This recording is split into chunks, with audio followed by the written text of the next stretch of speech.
Assalamu alaikum ji, hope you are doing good. This is Advocate Osman Abid and you are watching the Law Session. आज के इस lecture में मैं important MCQs करूँगा CRPC का जो लॉ गैट का सिलेबस है. सो ये वीडियो अगेन सिर्फ लॉ गैट के उन स्टूडेंट्स के लिए है जो कि अपकमिंग लॉ गैट का जो टेस्ट हो रहा है उसमें अपीयर हो रहे हैं. सो CRPC के इम्पोर्टेंट MCQs प्लस मैं उनको एज़ शॉर्ट एज़ पॉसिबल उनको मैं थोड़ा थोड़ा ब्रीफली उनको एक्सप्लेन भी करता जाऊंगा. उसकी वजह यह है कि जो फ्लूक्स हैं वो एक हद तक लगते हैं. अगर हमारे कॉन्सेप्ट्स क्लियर हैं तो ऑब्वियसली हम राइट आंसर को टिक करेंगे वहाँ पे अपने एग्ज़ाम में. So let's start CRPC important MCQs. Number 1, what is the mode of searching a woman. औरत की सर्च कैसे करनी है? By man, by woman, by child, all of the above. तो औरत की सर्च हमेशा बाई ए वुमन, एक औरत ने ही करनी होती है. सो इसका आंसर है by a woman. Next one, a private person may arrest a proclaimed offender. Number 1, a person involved in a non cognizable offence. Non cognizable offence का जो एक्यूज़ है वो a person involved in a cognizable offence. And last one, all of the above. So एक private person है वो भी arrest कर सकता है इन सारी सूरतों में. किसी इश्तिहारी को अरेस्ट कर सकता है, किसी ऐसे मुलज़िम को कर सकता है जो किसी कॉग्निजेबल या नॉन कॉग्निजेबल ऑफेंस का एक्यूज़ हो. सो एक प्राइवेट पर्सन कर सकता है इन सारी सिचुएशंस में. और इसने फिर अरेस्ट करके जाके पुलिस वालों को हैंड ओवर करना होता है और पुलिस वालों ने उसको री अरेस्ट करना होता है. If offence is committed in presence of the magistrate. अगर मैजिस्ट्रेट की प्रेजेंस में कोई ऑफेंस हो जाए, कोई लड़ाई हो जाए, किसी ने किसी को मार दिया हो, तो वो क्या कर सकता है? He may himself arrest the offender. तो मैजिस्ट्रेट खुद उसको अरेस्ट कर सकता है. Order any person to arrest the offender. किसी और बंदे को कह सकता है. Order police officer to arrest the offender, या पुलिस वाले को कह सकता है. And the last one, all of the above. तो इसका आंसर है ऑल ऑफ द अबव. अगर मैजिस्ट्रेट की प्रेजेंस में कोई ऑफेंस कमिट हो जाए तो फिर मैजिस्ट्रेट खुद भी अरेस्ट कर सकता है, किसी को भी कह सकता है, पुलिस वालों को भी कह सकता है.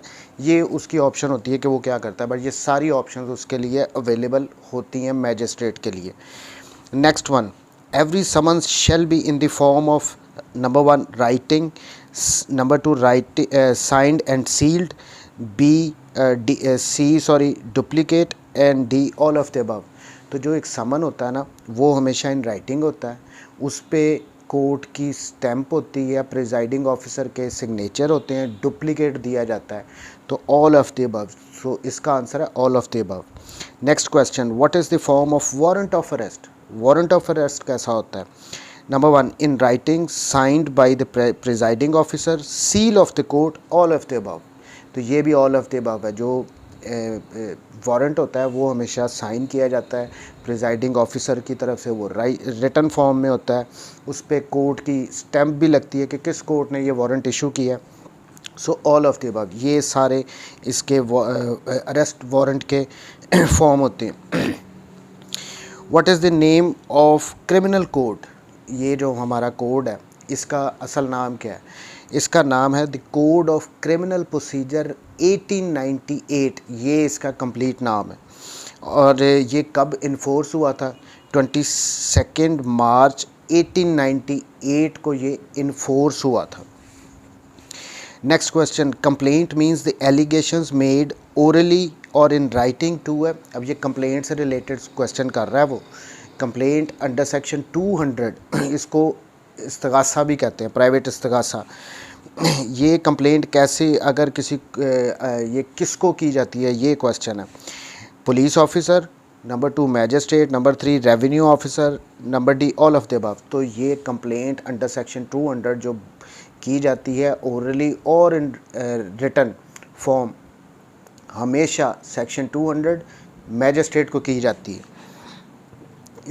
इसको प्राइवेट केस कहते हैं. ये प्राइवेट इस्तगासा इसको कहते हैं. एक तो स्टेट केस होता है जिसमें FIR रजिस्टर हो जाती है.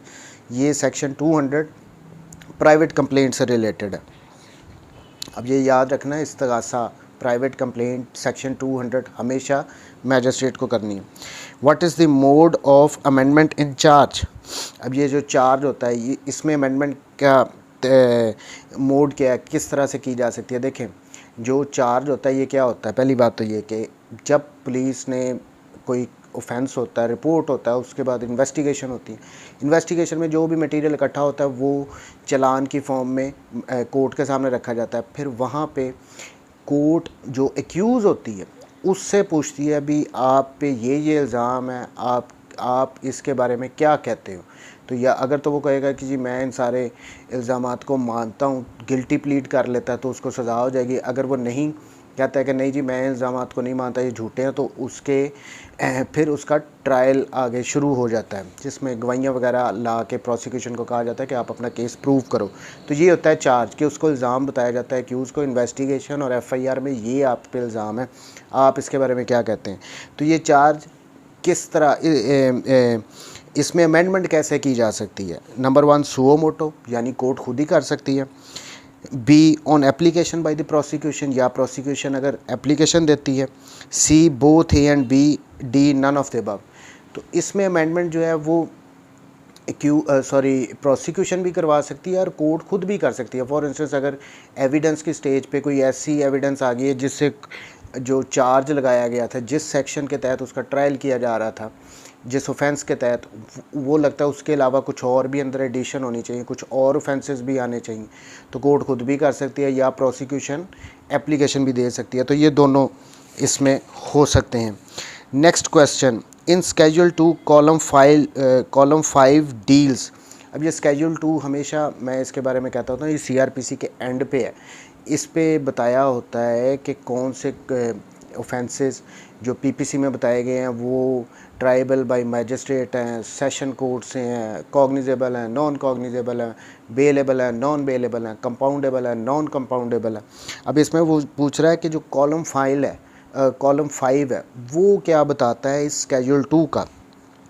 ये बताता है कि ये कोई ऑफेंस बेलेबल है या नहीं है। कॉलम 5 बेलेबल या नॉन बेलेबल। अब इसको स्केड्यूल 2 को हमने याद रखना है हमेशा से। What is the case when bail before arrest is not granted. किन सूरतों में बेल बिफोर अरेस्ट नहीं दी जाती। Accused is a habitual offender, यानी वो आदी मुजरम है। प्रीवियसली कन्विक्टेड पर्सन, या उसको पहले भी किसी जुर्म में सज़ा हो चुकी है। B both A and B. So इन दोनों सूरतों में, वो पहले आदी मुजरम हो या उसको पहले किसी केस में सज़ा हो, तो प्री अरेस्ट बेल मिलना बड़ी मुश्किल होती है। Next one, when no case is registered against a person pre arrest bail is granted, not granted, accepted, none of the above. सीधी सी बात है, 498A उसमें ये बताया गया कि प्री अरेस्ट बेल तभी दी जाएगी जब कोई केस रजिस्टर होगा, जब कोई एफआईआर वगैरह होगी। अगर कोई एफआईआर ही रजिस्टर नहीं है तो फिर बेल किस बात की। सो बेल हमेशा एफआईआर रजिस्टर होने के बाद ही आप ले सकते हैं प्री अरेस्ट बेल। अगर कोई एफआईआर ही नहीं रजिस्टर तो कोई बेल नहीं। ये नहीं कि एफआईआर रजिस्टर नहीं है और आप वहाँ पे प्री अरेस्ट बेल फाइल कर दो जी कि मुझे ख़तरा है कि जी को एफआईआर रजिस्टर कर देंगे मेरे अगेंस्ट झूठी और मुझे गिरफ़्तार करने की कोशिश करेंगे। नहीं, जब तक एफआईआर नहीं रजिस्टर होगी तब तक आप प्री अरेस्ट बेल फाइल नहीं कर सकते।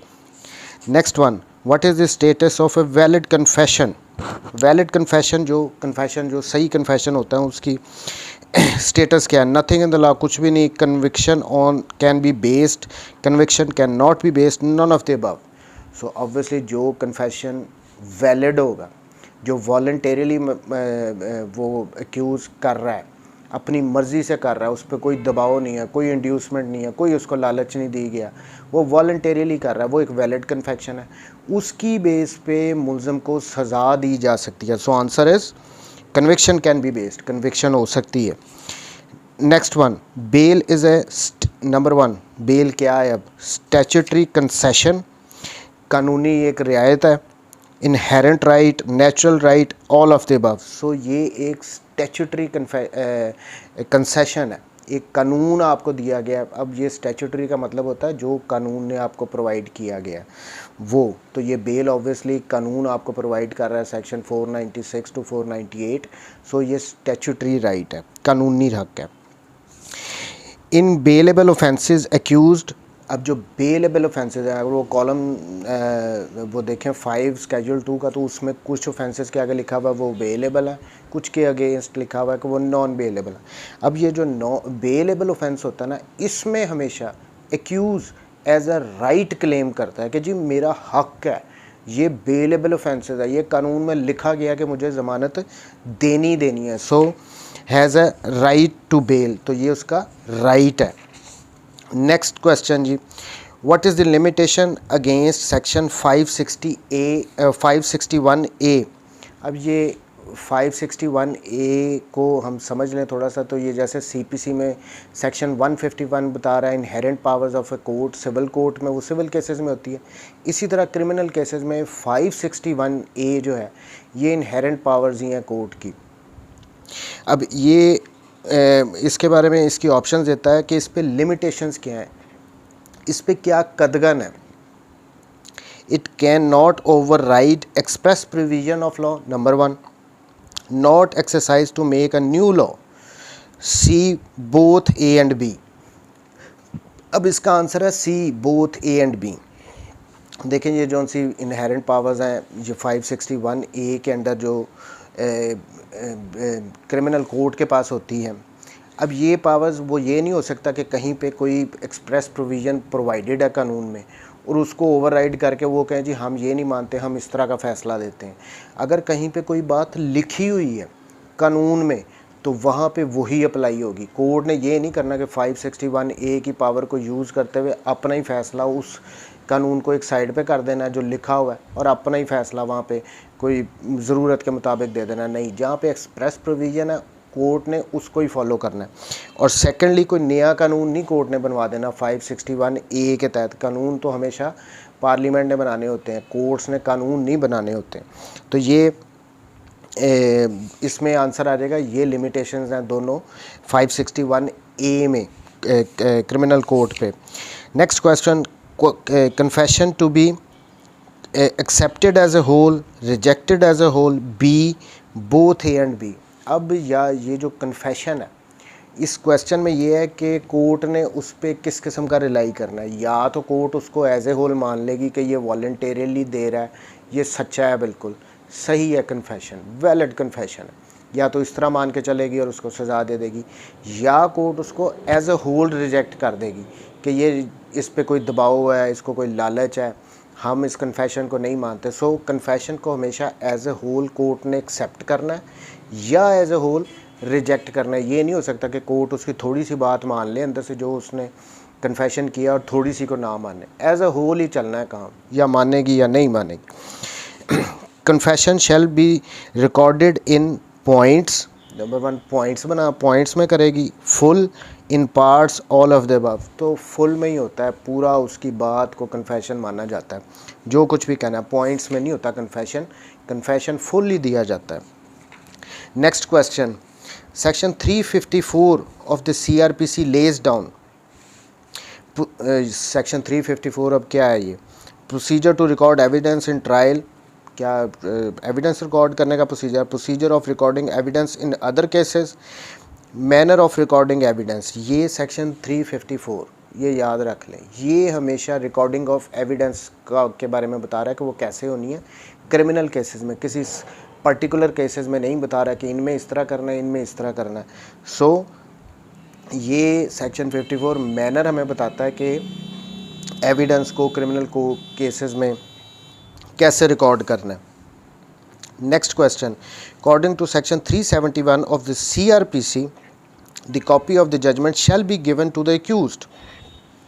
अब ये जो सी जजमेंट डिलीवर की जाती है ना कोर्ट की तरफ से, अब ये सेक्शन 371 में बता दिया गया है कि वो कॉपी एक्यूज़ को फ्री ऑफ कॉस्ट देनी, उसके लिए कोई उसके चार्ज नहीं लेने, उससे कोई पैसे नहीं लेने। एक तरफ तो उस बेचारे को कन्विक्ट कर रहे हो, दूसरी तरफ से आप उससे पैसे लो, तो नहीं, ये जो जजमेंट जो भी डिलीवर होती है उसकी कॉपी एक्यूज़ को फ्री ऑफ कॉस्ट दी जाती है। Next question, a high court once given a judgement can alter it, never alter it only in cases of clerical error. अब ये इसका राइट आंसर है। जब एक दफ़ा जजमेंट दे दी ना हाई कोर्ट ने, तो वो सिर्फ उसका कोई अगर कोई क्लैरिकल मिस्टेक है, 5 की जगह 3 लिखा गया है, अमजद की जगह असलम लिखा गया है, सो इस किस्म की जो क्लैरिकल मिस्टेक होती है ना, वो अल्टर कर सकती है, पूरी जजमेंट को नहीं उन्होंने अल्टर कर देना होता।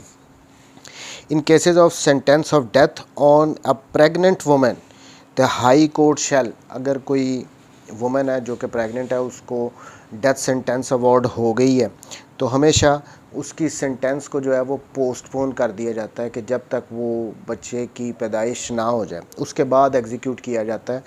तो जब तक बच्चे की पैदाइश नहीं होती तब तक उसको पोस्टपोन कर दिया जाता है, वो सेंटेंस उसकी डेथ की एग्जीक्यूट नहीं की जाती। Next question, an appeal may be on matter of fact matter of law both A and B, यानी अपील किस पे की जा सकती है, मैटर ऑफ फैक्ट्स पे की जाती है या मैटर ऑफ लॉ पे। हमें ये दोनों भी की जाती है, मैटर ऑफ फैक्ट पे भी की जा सकती है, मैटर ऑफ लॉ पे भी की जा सकती है। Next question, police inquiry on suicide et cetera is conducted under section. अब ये सुसाइड की जो इंक्वायरी करनी होती है ना, इसका स्पेसिफिक जो सेक्शन है वो 174 है। अब 174 में ही वो रिपोर्ट मर्ग जो इंक्वेस्ट रिपोर्ट होती है वो भी तैयार होती है, सुसाइड की भी इन्वेस्टिगेशन इंक्वायरी इसके अंडर ही की जाती है। सेक्शन 174 ये याद रखना, रिपोर्ट मर्ग इंक्वेस्ट रिपोर्ट सेक्शन 174, सुसाइड की inquiry section 174। If a magistrate upon taking the evidence finds the accused not guilty, अगर मैजिस्ट्रेट को लगता है कि एक्यूज़ गिल्टी नहीं है, वो बेगुनाह बेचारा, he shall not record order of acquittal, he shall record an order of acquittal, he shall only record an order, he shall retrial the case। अब ये सारी ऑप्शंस में से ऑब्वियसली अगर मैजिस्ट्रेट को पता लग गया कि वो बेगुनाह है तो वो उसको एक्विट करते हैं under section 249A। Application for acquittal of N accused is moved before a court of session under section 265K। अब ये याद रखना है, जो मैजिस्ट्रेट के सामने एप्लीकेशन फ़ाइल की जाती है फॉर एक्विटल वो हमेशा अंडर सेक्शन 249A की जाती है, और जो एप्लीकेशन एक्विटल की बिफोर सेशन कोर्ट की जाती है तो वो अंडर सेक्शन 265K की जा सकती है। अब ये होता है कि अगर एक बंदा बेगुनाह है और आपके पास, अब ये किसी भी स्टेज पे की जा सकती है, बट नॉर्मली हम एविडेंस के दौरान ही कर देते हैं। अगर किसी गवाह ने कोई ऐसा, अब आई विटनेस ने कह दिया कि अगर मैं मौके पे प्रेजेंट नहीं था तो ऑब्वियसली उसको सज़ा तो नहीं होनी है, वो तो आई विटनेस था, FIR में लिखा हुआ था, तो वहाँ पे ये तो ज़रूरी नहीं है कि अब वो पूरा ट्रायल भुगते, तो वहाँ पे स्ट्रेट वे एप्लीकेशन फ़ाइल कर दी जाती है। अगर मैजिस्ट्रेट की कोर्ट हो तो अंडर सेक्शन 249, अगर सेशन कोर्ट हो तो अंडर सेक्शन 265K के इसको इक्विट करो। अब ये इसकी कन्विक्शन का तो कोई चांस ही नहीं है। उस विटनेस, आई विटनेस ने कह दिया कि मैं प्रेजेंट नहीं था, मैंने कुछ नहीं देखा, तो ये एक शॉर्ट हो जाता है कि पूरा ट्रायल ना उसको भुगताया जाए, उसको जल्दी रिलीज़ कर दिया, क्विट कर दिया जाए। Next question, every warrant of arrest shall be signed by, warrant of arrest किसने साइन करना है, the reader of the court, complainant, police officer, presiding officer of the court. अब इसका आंसर है presiding officer of the court. जिस court ने arrest warrant issue किया होता है उसका प्रिजाइडिंग ऑफिसर, वो जज उसको साइन करता है, रीडर ने नहीं करना होता, याद रखना है, जज ने साइन करना है। कौन सा? Arrest warrant. A report which is made under section 174 of CRPC is called, ये हम पहले भी डिस्कस कर चुके हैं, इनक्वेस्ट रिपोर्ट, रिपोर्ट मर्ग, section 174। Any proceedings in the course of which evidence is or may be legally taken on oath is known as। अब ये कह रहा है कि वो प्रोसीडिंग्स जिनमें एविडेंस को, शहादत को ऑन ओथ लिया जाता है। अब शहादत ऑन ओथ को कब ली जाती है? वो ऑब्वियसली गवाह आते हैं, वो आके गवाही देते हैं कि मैं अल्लाह को हाज़िर नाज़िर जान के, तो ये होता है ओथ पे गवाही देना। अब ये कहाँ पे ली जाती है? इस सारी प्रोसीडिंग्स को क्या कहेंगे जहाँ पे ये इस किस्म की गवाहियाँ हो रही हैं? इन्वेस्टिगेशन नहीं, इंक्वायरी नहीं, नॉन जुडिशल प्रोसीडिंग्स नहीं, जुडिशल प्रोसीडिंग्स इनको कहते हैं। जुडिशल प्रोसीडिंग्स में ही गवाहों से गवाही ऑन ओथ ली जाती है। नेक्स्ट क्वेश्चन, एनी एक्ट और omission made punishable by any law for the time being in force is known as. कोई एक्ट और ओमिशन वो पनिशेबल अगर लॉ है तो उसको ऑफेंस कहते हैं। यहाँ पे आंसर इसका ऑफेंस है। Next question, when the court of session passes sentence of death, the time period for the appeal is।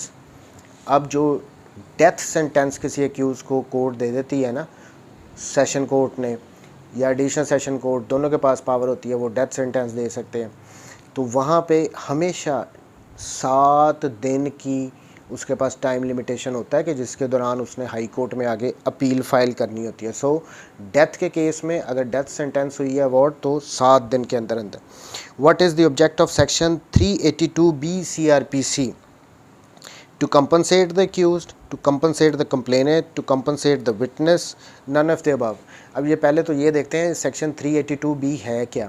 देखें, अगर कोई एक्यूज़ फॉर इंस्टेंस किसी मर्डर के केस में अरेस्ट हो गया, उसकी बेल नहीं हुई, उसने पूरा ट्रायल अपना कंप्लीट करवाया और वो जेल के अंदर ही था, उसके बाद उसमें उसको एंड पे सज़ा हो गई, फॉर इंस्टेंस लाइफ इम्प्रिजनमेंट होगी, तो ये सेक्शन 382B ये कहता है कि उसकी जितना अरसा वो जेल में रहा है सज़ा होने से पहले फॉर इंस्टेंस अगर 2 साल लग गए हैं पूरा ट्रायल कंप्लीट होने में और वो 2 साल अंदर रहा है, तो सेक्शन 382 के मुताबिक ये 2 साल उसको जो लाइफ इम्प्रिजनमेंट हुई है उसमें से डिडक्ट हो जाएंगे। ये उसको बेनिफिट दिया जाता है कि अब वहाँ से ही काउंट करो जिस दिन से ये अरेस्ट हुई है लाइफ इम्प्रिजनमेंट को। सो वो 2 साल भी उसमें इंक्लूड हो जाते हैं। ये नहीं कि वो जिस दिन जजमेंट पास होगी उस दिन से आगे उसको काउंट करेंगे लाइफ इम्प्रिजनमेंट। सो ये हमेशा एक्यूज़ के बेनिफिट के लिए होता है। Section 382B। अब next one, a person once convicted or acquitted cannot be tried again for the same offence under section। अब ये बहुत इंपॉर्टेंट है, ये याद रखना है, इस किस्म का सवाल उसने पूछना ही पूछना है। सेक्शन 403 है डबल पनिशमेंट का, कि अगर एक बंदे को एक जुर्म में आपने एक दफ़ा प्रोसिक्यूट कर लिया, उस पर केस चला लिया या उसको सज़ा दे दी है, तो ये नहीं हो सकता कि आप उस पर अगर वो बरी हो गया तो उस पर दोबारा फिर वही केस दोबारा से शुरू से स्टार्ट कर देंगे। एक दफ़ा बरी हो गया, दूसरी दफ़ा शायद सज़ा हो जाए। तो ये इसको डबल पनिशमेंट कहते हैं। ना तो किसी एक्यूज़ को एक दफ़ा वंस एक्विटेड हमेशा के लिए एक्विट हो जाता है, दोबारा नहीं उस पर केस लगा देना, और एक दफ़ा सज़ा होगी तो ये नहीं कि अब इसको दोबारा फिर उसी से केस चलाओ, दोबारा दूसरी दफ़ा भी इसको सज़ा दिलवाओ। सो इसको डबल पनिशमेंट कहते हैं। सेक्शन 403 इसका था। Next question, Section 249A of the Code of Criminal Procedure gives powers to acquit the accused at any stage of proceedings by। अब ये हम इसको पहले ही डिस्कस कर चुके हैं। सेक्शन 249A मैजिस्ट्रेट किसी भी स्टेज पे क्विट कर सकता है अगर इसको लगता है कि ये बंदा बेगुनाह है। At any stage of inquiry or trial or other proceedings, the court may summon any person as a witness or recall or re-examine। अब ये सेक्शन 540 है। इसके मुताबिक किसी भी स्टेज पे जो इंक्वायरी या ट्रायल की पे कोर्ट समन कर सकती है किसी भी बंदे को कि आप आके गवाही दो, री एग्ज़ामिन भी कर सकती है, रीकॉल भी कर सकती है, पहले हो गया हो उसकी गवाही उसको दोबारा। सेक्शन 540 हमने याद रखना, री एग्ज़ामिनेशन रीकॉल का। Next question, A charge is frame during trial of a criminal case in the presence of. अब ये चार्ज जो फ्रेम हम पहले भी डिस्कस कर चुके हैं कि उसको बताया जाता है कि आप पे ये इल्ज़ाम है, आप इसको मानते हो या नहीं मानते हो। ये हमेशा अगर एक्यूज़ प्रेजेंट होगा तो ही चार्ज फ्रेम होगा, नहीं तो नहीं होगा। उसकी प्रेजेंस लाजमी है, उसी ने कहना है कि हाँ जी मैं मानता हूँ इस चार्ज को, इस इल्ज़ाम को, या नहीं मानता हूँ। सो एक्यूज़ की प्रेजेंस में होता है हमेशा charge frame. The court of magistrate of the class 3 में पास द सेंटेंस ऑफ। अब ये याद हमें रखना है कि जो मैजिस्ट्रेट की 3 क्लासेस हैं, क्लास 3 वाला 1 महीने की सज़ा दे सकता है, क्लास 2 वाला 1 साल की सज़ा दे सकता है, क्लास 1 वाला जो मैजिस्ट्रेट है फर्स्ट क्लास मैजिस्ट्रेट जिसको कहते हैं वो 3 साल तक की सज़ा दे सकता है। और उसके बाद आता है मैजिस्ट्रेट अंडर सेक्शन 30 जिसको दफ़ा 30 का मैजिस्ट्रेट कहते हैं, वो 7 साल तक की सज़ा दे सकता है। इसके बाद आते हैं एडिशनल सेशन जजेस और सेशन जजेस, वो कोई भी पनिशमेंट दे सकते हैं कितनी भी हो, चाहे वो 10 साल दे दें, 14 साल दे दें, डेथ पेनल्टी दे दें। सो ये इसको हमने याद रखना है, इसकी क्लासिफिकेशन और सज़ाओं की, वो में भी इसमें से कोई क्वेश्चन पूछ सकता है। Arrest how made. अब ये अरेस्ट का वो कहते हैं कि कैसे की जाती है। नंबर 1, बाई एक्चुअली टचिंग और हैंड कफिंग द एक्यूज, उसको टच करके की जा सकती है, उसको हथकड़ी लगा के की जा सकती है। बाई स्पोकन वर्ड्स, बोल के किया कहा जा सकता है कि मैंने तुम्हें गिरफ़्तार कर लिया। बाई शोइंग द वारंट, या वारंट दिखा के उसको, अगर वारंट दिखाया जाता है कि आपके हमारे पास आपका अरेस्ट वारंट है तो वो गिरफ़्तार हो गया, नहीं।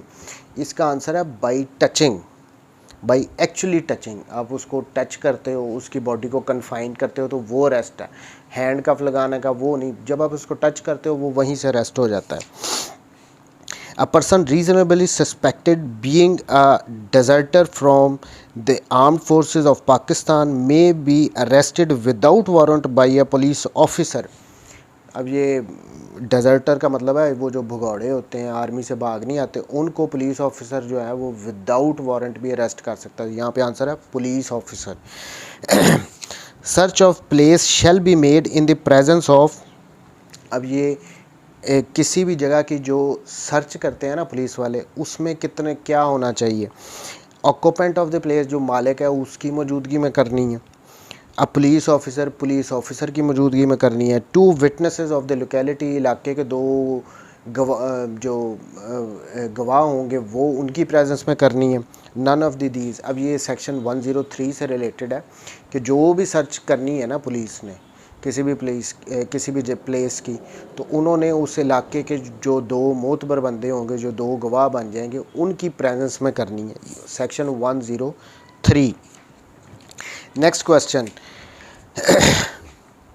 For declaring any person as proclaimed, यानी किसी भी बंदे को इश्तिहारी डिक्लेयर करने के लिए under section 87 of CRPC the period required to appear at the specified. अब जो इश्तिहारी डिक्लेयर करने से पहले ना उसको कहा जाता है, उसके इश्तिहार वगैरह लगाए जाते हैं, उसमें उसको कितने दिन का टाइम दिया जाता है कि आप इतने दिन के अंदर अंदर खुद हाजिर हो जाओ, इस जगह इस वक्त इस यहाँ पे आप आ जाओ, तो 30 दिन का टाइम दिया जाता है सेक्शन 87 के अंडर। याद रखना है सेक्शन 87 में कितनी मोहलत तो दी जाती है बंदे को, जिसको इश्तिहारी करार देना हो, 30 दिन की। During the investigation of any case the police officer may examine orally any person supposed to be acquainted with the facts of the case and may reduce into writing such statement under section। अब ये बात कर रहा है कि अब जब investigation के दौरान पुलिस वाले किसी बंदे से सवाल जवाब पूछते हैं, फिर उसको लिखते हैं उसके बयान को, वो किस सेक्शन के ज़रिए करते हैं। सेक्शन 161, 162, 154। तो इसका आंसर है 161। ये बहुत इंपॉर्टेंट सेक्शन है। इसमें पुलिस वाले किसी भी बंदे का बयान लिखते हैं, गवाहों का बयान लिखते हैं, मुद्दई का बयान लिखते हैं। और याद रखना है 161 का जो स्टेटमेंट होगा ना, उसके नीचे कभी भी बयान देने वाले के सिग्नेचर नहीं होते। तो सेक्शन 161 बड़ा इंपॉर्टेंट है। In case of non-completion of investigation within 14 days of the date of recording of FIR, the officer in charge of a police station shall within how many days of expiry of said period forward interim report। अब देखें कानून तो ये कहता है कि जी 14 दिन के अंदर अंदर आपने चालान जमा करना है, इन्वेस्टिगेशन 14 दिन में कंप्लीट करनी है। अगर 14 दिन के अंदर आप कंप्लीट नहीं कर रहे तो फर्दर आपको 3 दिन दिए जाते हैं कि आप इंटरन चालान अपना कोर्ट में जमा करवाएं। अब फिर आगे कोर्ट की मर्ज़ी होती है कि उस इंटरम चालान के ऊपर ट्रायल शुरू करे या ना करे। सो 3 दिन का टाइम होता है, एक्स्ट्रा दिया जाता है। 14 दिन का इनिशियल टाइम होता है, वो उसमें इन्वेस्टिगेशन नहीं पूरी हुई तो 3 दिन का एक्स्ट्रा दिया जाता है। Next question, in all cases instituted upon A police report copies of the certain documents should be supplied to the accused not later than how many days। अब ये इस क्वेश्चन में ये पूछ रहे हैं वो कि जब चालान सबमिट होता है ना, उसमें पूरी इन्वेस्टिगेशन जो पुलिस ने की होती है उससे रिलेटेड डॉक्यूमेंट होते हैं, FIR होती है, 161 के स्टेटमेंट होते हैं, वो जो नक्शे बनाए होते हैं वो होते हैं, उसके बाद कोई मेडिकल वगैरह है, इस किस्म के सारे डॉक्यूमेंट्स उसमें चालान के साथ अटैच होते हैं। अब इस क्वेश्चन में ये पूछ रहा है कि ये चालान जो आपने कोर्ट में जमा करवाया जाता है वो कितने दिन बाद जो है वो कम से कम चार्ज फ्रेम होने से पहले उसको देना होता है एक्यूज़ को, ये 7 दिन पहले एटलीस्ट देना होता है एक्यूज़ को। और ये फ्री ऑफ कॉस्ट ये चालान की ये सारी कॉपियाँ दी जाती हैं ताकि उसको पता हो कि उसके अगेंस्ट एविडेंस क्या है, उसके अगेंस्ट क्या क्या मवाद इकट्ठा हो गया। सो 7 दिन पहले चार्ज फ्रेम होने से, कमेंसमेंट ऑफ ट्रायल से उसको ये कॉपियाँ देनी होती हैं। Next question, a person aggrieved by order of acquittal passed by any court other than the high court may file an appeal against the said order within कितने दिनों के अंदर, अगर हाई कोर्ट के अलावा किसी भी और कोर्ट ने, सेशन कोर्ट ने या मैजिस्ट्रेट कोर्ट ने किसी बंदे को क्विट किया है, पहली बात तो ये कि क्विटल के अगेंस्ट हमेशा अपील हाई कोर्ट में फ़ाइल की जा सकती है।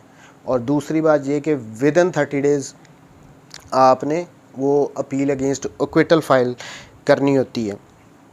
हाई कोर्ट में transfer any criminal case under section 526 है ये इसका, इसके अंदर हाई कोर्ट जो है वो केसेस को ट्रांसफ़र कर सकती है एक कोर्ट से दूसरी कोर्ट में।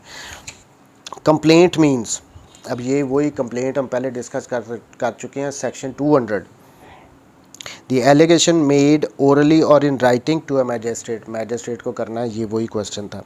Investigation includes that which is conducted by a magistrate, conducted by a session जज, conducted by a police officer. अब यहाँ पे याद रखना, जो इन्वेस्टिगेशन है वो हमेशा पुलिस वालों ने करनी है, इंक्वायरी है वो मैजिस्ट्रेट करवाता होता है, किसी भी बंदे के थ्रू करवा सकता है, किसी प्राइवेट बंदे के थ्रू करवा सकता है, किसी एक्सपर्ट के, किसी सबॉर्डिनेट मैजिस्ट्रेट से। सो इन्वेस्टिगेशन हमेशा पुलिस वालों ने ही करनी होती है। Section 164 of the criminal procedure deals with, अब ये सेक्शन 164 ये किससे रिलेटेड है? फर्स्ट इंफॉर्मेशन रिपोर्ट FIR से, चालान, number 2, number 3 confession, number D statements. अब ये कन्फेशन और स्टेटमेंट से रिलेटेड है। हम कोई भी एक्यूज़ अगर कोई कन्फेशन करना चाहता है क्रिमिनल केस में तो वो अंडर सेक्शन 164 रिकॉर्ड होता है, और अगर कोई बंदा कोई भी स्टेटमेंट देना चाहता है किसी केस से रिलेटेड तो वो भी अंडर सेक्शन 164 ही रिकॉर्ड की जाती है। Whether a police officer may release the accused under section 169 when evidence is deficient against him। अब ये पूछ रहा है कि क्या एक पुलिस वाला किसी बंदे को अगर उसको लगता है कि वो बेगुनाह है, उसके ख़िलाफ़ एविडेंस इतनी नहीं है कि वो गुनहगार उसको लगता हो, तो क्या वो उसको रिलीज़ कर सकता है? तो इसका आंसर क्लियर है, यस। पुलिस वालों के पास अंडर सेक्शन 169 ये पावर है कि वो रिलीज़ कर सके किसी भी एक्यूज़ को। A challan of accused under section 173 of the criminal procedure shall be forwarded to a magistrate through। अब ये जो चालान है 173 का, इन्वेस्टिगेशन कंप्लीट होने के बाद जो चालान बनाया जाता है पुलिस की तरफ से, वो कैसे कहते हैं, वो मजिस्ट्रेट को फॉरवर्ड करना है उन्होंने। कंप्लेनेंट, पहली बात ए के मुद्दई ने जाके दे देना कि ये जी चालान है 173 का। तो पुलिस ऑफिसर, पुलिस वालों ने खुद जाके जज साहब को कहना है कि जज साहब ये चालान की रिपोर्ट आ गई है। The head of the prosecutor in the district, या जो उनसे वो प्रोसिक्यूटर होते हैं उनके थ्रू जाना होता है। तो ये इसका राइट आंसर है। चालान हमेशा कभी भी ना मुद्दई ने देना होता है ना पुलिस वाले ने, सीधा ही जाके कोर्ट में देना होता है। ये थ्रू प्रोसिक्यूशन ही कोर्ट में भेजा जाता है। An accomplice means any person who is, accomplice कौन होता है? को एक्यूज़ होता है। इसका आंसर है अ गिल्टी एसोसिएट और पार्टनर इन क्राइम। तो ये इसका आंसर है। कल भी हमने कानून शहादत में भी इसको डिस्कस किया था। accomplice कौन होता है? जो को एक्यूज़ होता है, जिसने साथ मिलकर कोई क्राइम किया होता है। Next question, after recording confession the accused is, जब कन्फेशन किसी बंदे ने 164 के अंडर रिकॉर्ड करवा लिया तो उसके बाद क्या किया जाएगा? Sent back to the police custody, क्या उसको पुलिस को वापस दे दिया जाएगा? केप्ट इन जुडिशल लॉकअप, या उसको जुडिशल लॉकअप में यानी जेल में भेज दिया जाएगा? सी सेट फ्री, उसको फ्री कर दिया जाएगा, जी कन्फेशन इसने कर लिया है। नन ऑफ द अबव, तो उसको जुडिशल लॉकअप में रखा जाता है। कन्फेशन हमेशा एक्यूज़ ने करना होता है, और जैसे ही उसने कर लिया तो फिर उसको जुडिशल कस्टडी में दे दिया जाता है। उसको पुलिस वालों को नहीं दिया जाता, ना उसको फ्री कर दिया जाता है कि आपने कन्फेशन तो कर लिया, हम आपको बाद में सज़ा सुना देंगे। नहीं, वो जुडिशल लॉकअप में उसको जेल भेज दिया जाता है। Next question, A police officer can investigate a non-cognizable offense without an order of the magistrate. यहाँ पे अब हमें याद रखना पड़ेगा जो कॉग्निजेबल ऑफेंसेस है ना, उसमें पुलिस स्ट्रेट अवे किसी बंदे को अरेस्ट कर सकती है। नॉन कॉग्निजेबल ऑफेंस में मजिस्ट्रेट के ऑर्डर के बगैर वो नहीं कर सकते। तो यहाँ पे इनकरेक्ट ये स्टेटमेंट है, पुलिस मजिस्ट्रेट की के ऑर्डर की उनको ज़रूरत होती है। A mere certificate of medical officer that a prisoner is of unsound mind is। अब इसका ये कह रहे हैं कि सिर्फ अगर एक मेडिकल ऑफिसर ने एक सर्टिफिकेट दे दिया है कि एक जो प्रिजनर है, कैदी है, उसका दिमाग ठीक नहीं है, sufficient evidence of insanity and there is no need of examining the medical officer. Number 2, not sufficient evidence of insanity and the medical officer must be called as a witness and अब ये वो कह रहा है कि अगर एक medical officer ने कह दिया कि कोई कैदी जो है वो अनसाउंड माइंड का है, तो क्या उसका कहना ही काफ़ी है, कोर्ट उसको मान लेगी? नहीं। इसमें ये होता है कि अगर जिस बंदे ने जो कह दिया, उस मेडिकल ऑफिसर ने कह दिया, तो वो उसको एज ए विटनेस बुलाया जाएगा, उस पर सवाल जवाब होंगे, उसके बाद की बातें हैं। ये नहीं कि उसने कह दिया और हमने मान लिया। कोर्ट्स में इस तरह नहीं चलता है, जो कहा है उसको साबित भी करना है, उसको उससे जरा की जाएगी। Confirmation of death sentence by the High Court must be signed by 2 judges, 1 judge, 3 judges, none of these। देखें, जो भी सेशन कोर्ट ने, एडिशनल सेशन कोर्ट ने किसी बंदे को अगर डेथ सेंटेंस दे दी है ना कि इसको फांसी लगा दो, तो उसकी कंफर्मेशन होती है थ्रू हाई कोर्ट। वो ऐसे नहीं है, अब सेशन कोर्ट ने अगर किसी को डेथ दे दिया तो फ़ौरन उसको फांसी पे नहीं लटका दिया जाता, वो हाई कोर्ट में जाता है, रेफरेंस बनता है वहाँ पे हाई कोर्ट में, और हाई कोर्ट का हमेशा डिवीज़न बेंच, 2 जजेस का बेंच उसको सुनता है और या तो उस रेफरेंस को अलाउ करके कंफर्म कर देता है कि इसको डेथ सेंटेंस दो, या फिर उसको सेट असाइड कर देता है, जो भी करता है। सो हमेशा डिवीज़न बेंच ने सुनना है, जो भी नीचे से डेथ अगर किसी को अवार्ड हुई है तो ऊपर 2 जजेस ने, सिंगल ने नहीं। Next question, an accused can be detained in custody of police by the order of the magistrate under section 167 for a period of। अब ये रिमांड की बात कर रहा है, सेक्शन 167 रिमांड से रिलेटेड है। रिमांड कितने दिन का होता है बेसिकली पूछ रहा है, 24 आवर्स, 15 डेज़, 3 मंथ्स। तो रिमांड हमेशा 15 दिन का, 15 डेज़ का रिमांड होता है, 15 दिन का। Bailable offences are offences punishable with imprisonment for life, imprisonment less than 10 years, death, none of the above। so जो बेलेबल ऑफेंसेस कौन से होते हैं, वो कहता है जिनकी सज़ा कितनी होती है। अब डेथ वाले का ऑफेंस ऑब्वियसली बेलेबल नहीं होगा, इम्प्रिजनमेंट फॉर लाइफ, उम्र कैद वाले का भी ऑफेंस बेलेबल तो हो नहीं सकता, ये सीरियस किस्म के ऑफेंसेस होंगे। तो यहाँ पे इम्प्रिजनमेंट, जिन ऑफेंसेस की पनिशमेंट इम्प्रिजनमेंट 10 ईयर्स से कम है, वो बेलेबल होते हैं। A person, next one, a person who commits a non-bailable and cognizable offence or any proclaim offender may be arrested by a private person। अब इसका आंसर यस है, हम पहले भी इसको वैसे डिस्कस कर चुके हैं कि प्राइवेट बंदा भी अरेस्ट कर सकता है। कोई नॉन बेलेबल ऑफेंस का मुजलम हो, कोई इश्तिहारी हो, कोई कॉग्निजेबल ऑफेंस हो कि उसने कमिट किया हो, तो फिर उसको प्राइवेट बंदा भी कर सकता है arrest. The high court can suo motu transfer cases under section 526। हमने पहले भी डिस्कस कर चुके हैं कि अंडर सेक्शन 526 के हाई कोर्ट जो है वो केसेस ट्रांसफ़र कर सकती है, क्रिमिनल केसेस, एक कोर्ट से दूसरी कोर्ट में। Whenever it is necessary to cause a woman to be searched, अब ये भी by another woman in normal circumstances, a police officer shall detain in custody a person arrested without warrant for a period which does not exceed. यानी police ने अगर किसी को गिरफ़्तार कर लिया है, आज अरेस्ट किया, तो कितनी देर तक वो बग़ैर किसी ऑर्डर के वो अपने पास उसको अरेस्ट रख सकते हैं। तो इसका आंसर है 24 आवर्स, 24 घंटे तक के लिए वो रख सकते हैं। 24 घंटे के बाद उन्होंने कंपल्सरी मजिस्ट्रेट के पास उसको पेश करना है अंडर सेक्शन 167 के। इसका हमें अगर फर्दर रिमांड चाहिए तो वो उसकी एप्लीकेशन देते हैं। सो सेक्शन 161 रिमांड 24 घंटे अरेस्ट करने के बाद मजिस्ट्रेट के पास उसको पेश करना होता है। First information report of A cognizable offence can be lodged by the aggrieved person, the relative of the aggrieved, any person having knowledge of the offence, none of the above। वो कह रहा है कि जो FIR है first information report under section 154 जो record की जाती है वो कौन करवा सकता है? जिस बंदे के साथ जो अग्रीव्ड पर्सन है, जिसके साथ कोई अक्रंस हुई है, वही करवाएगा, उसका कोई रिश्तेदार करवाएगा, या वो बंदा करवाएगा जिसको भी उसका नॉलेज है उस अक्रंस का? तो इसका आंसर है कोई भी बंदा जिसको नॉलेज है ना, ज़रूरी नहीं कि वो कंप्लेनेंट ही हो, वो ही बंदा हो जिसके साथ वो अक्रंस हुई है या उसका कोई रिलेटिव हो, कोई बंदा भी जिसको उस अक्रंस का नॉलेज है वो करवा सकता है। The police officer may investigate the non cognizable case by the order of the first or second class of magistrate having power to try such case।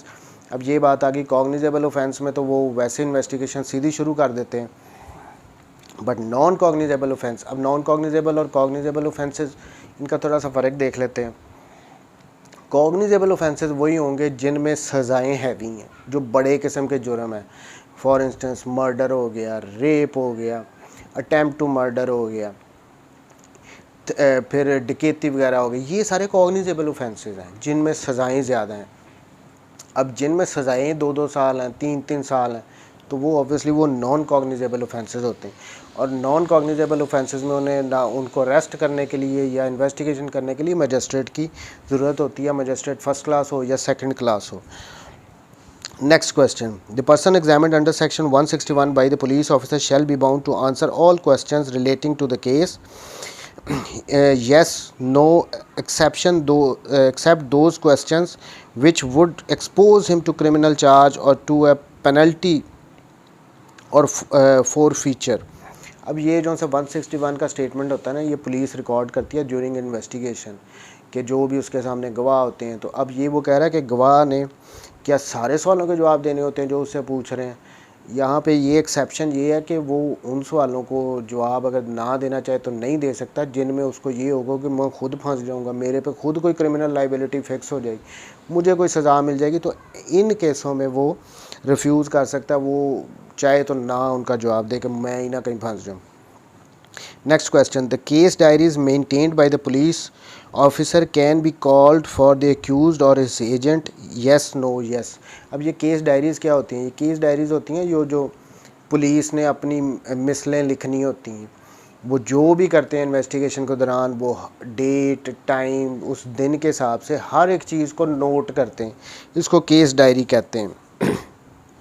The statement made by a person to a police officer in the course of investigation under section 161, अब ये वो पहले हम discuss कर सकते हैं कर चुके हैं, not be signed by that person. जिसने भी 161 की स्टेटमेंट रिकॉर्ड करवानी है उसने उसको साइन नहीं करना।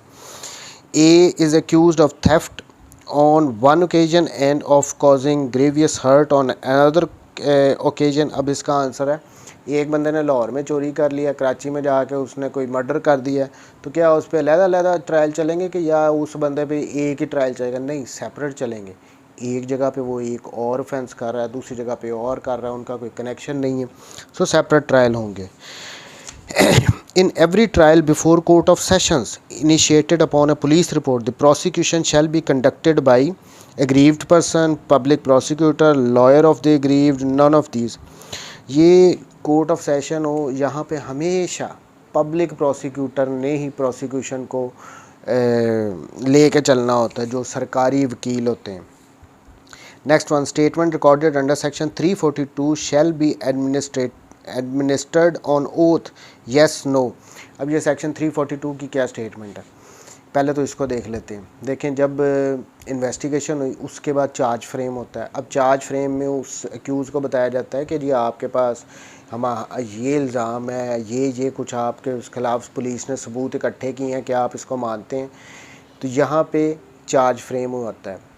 दूसरी बात, फिर अगर वो कहता है जी नहीं मैंने तो कुछ भी नहीं किया, आप ट्रायल करा लो, फिर वो ट्रायल कॉल हो जाता है, फिर प्रोसिक्यूशन के विटनेसेस आते हैं, उन पे जिरा करते हैं एक्यूज़ के जो काउंसिल होते हैं, वकला होते हैं। उसके बाद फिर दोबारा एक्यूज़ से एक सवालनामा उसको दिया जाता है।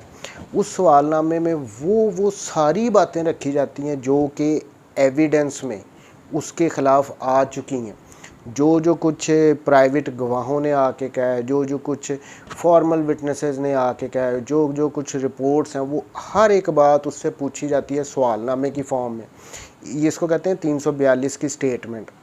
फिर उसके जवाब एक्यूज़ ने देने होते हैं। वो 300 वो पहले चार्ज में तो अभी एविडेंस नहीं आई, सिर्फ चार्ज की हद तक उससे पूछा जाता है कि पुलिस ने ये आपके ख़िलाफ़ सबूत इकट्ठे किए। यहाँ पे जो 342 की स्टेटमेंट, इसमें शुरू से लेकर आखिर तक सारे उससे सवाल पूछे जाते हैं कि गवाही में अब ये कुछ आ गया है, अब क्या कहते हो, मानते हो नहीं मानते हो। तो ये जो वो जवाब देता है ये भी ऑन ओथ नहीं होते। सो 342 आफ्टर एविडेंस जो सवालनामा पूछा जाता है, याद रखना ये वो उसकी बात है। Next question, in criminal trial evidence shall be taken in the presence of the accused और in the presence of the his pleader when his personal attendance is dispensed with.